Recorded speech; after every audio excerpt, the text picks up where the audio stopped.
हो, अन्यथा इसे बचाने वाला कोई नहीं है कन्हैया। द्रौपदी उधर अपने पुत्रों के शोक में थी और उत्तरा भगवान श्याम को याद कर रही थी।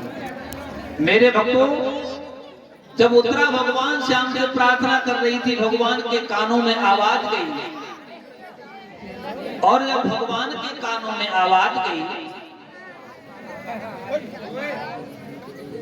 तो भगवान ने अपने चक्र सुदर्शन को भेज दिया।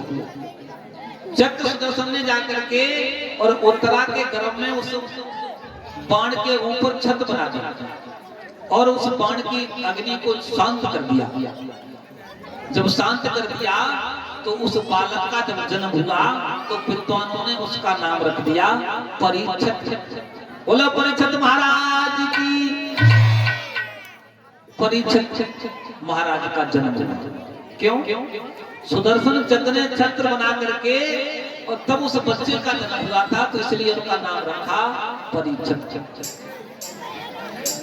मेरे भक्तों, सूत जी समझाते हैं कि 88,000 विषय। कुछ समय के बाद भगवान कन्हैया ने पांडवों से कहा कि अपने बेटा परीक्षित को राज दे दो, और राज देने के बाद और आप यहाँ से चलो तपस्या करने के लिए। तो पांडव राजा परीक्षित को राजा बना करके और हिमालय पर तपस्या करने के लिए चले। सूत जी समझाते हैं कि हे राजा, आज महाराज परीक्षित धीरे धीरे अपने राज्य को चला रहे हैं।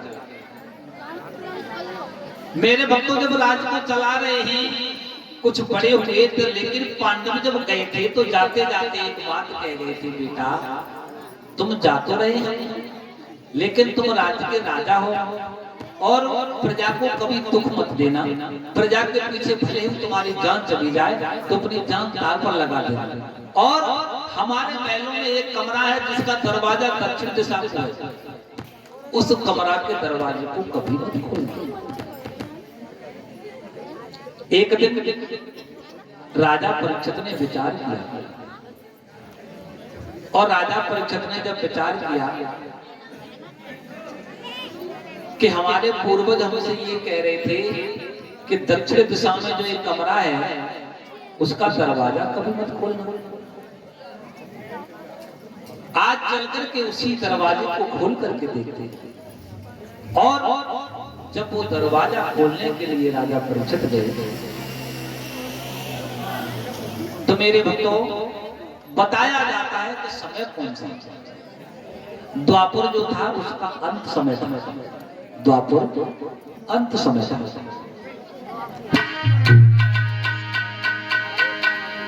कि द्वापर का अंत समैया था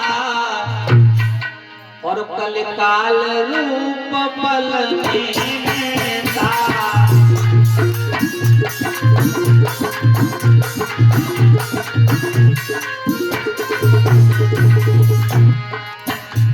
द्वापर का अंत समय था और कलयुग का जन्म हो चुका था। द्वापर का अंत समैया था और कलिकाल रूप बल में था।